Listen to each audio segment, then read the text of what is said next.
ایک چھوٹے سے گاؤں میں ایک عورت رہتی تھی جو باہر سے بہت سیدھی اور نیک دکھائی دیتی تھی۔ وہ لوگوں سے ہمیشہ میٹھا بولتی اور ہنس کر ملتی تھی، اس لیے کسی کو بھی اس پر شک نہیں ہوتا تھا۔ لیکن اس کے اندر ایک بہت برا گناہ چھپا تھا۔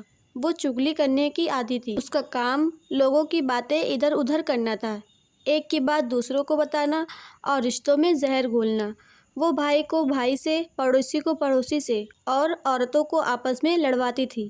دھیرے دھیرے گاؤں میں جھگڑے بڑھنے لگے، لیکن کوئی سمجھ نہیں پا رہا تھا کہ اس کے پیچھے کون ہے، کیونکہ وہ ہر بار خود کو بے گناہ ثابت کر دیتی تھی۔ ایک دن اچانک اس عورت کا انتقال ہو گیا۔ اسے قبرستان میں دفن کر دیا گیا، لیکن اس رات کچھ عجیب ہوا۔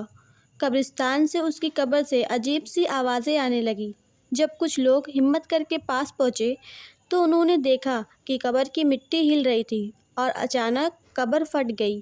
وہ عورت قبر سے باہر نکل آئی۔ اس کا چہرہ کالا پڑ چکا تھا اور وہ درد سے چیخ رہی تھی۔ اس نے وہاں موجود لوگوں سے روتے ہوئے کہا،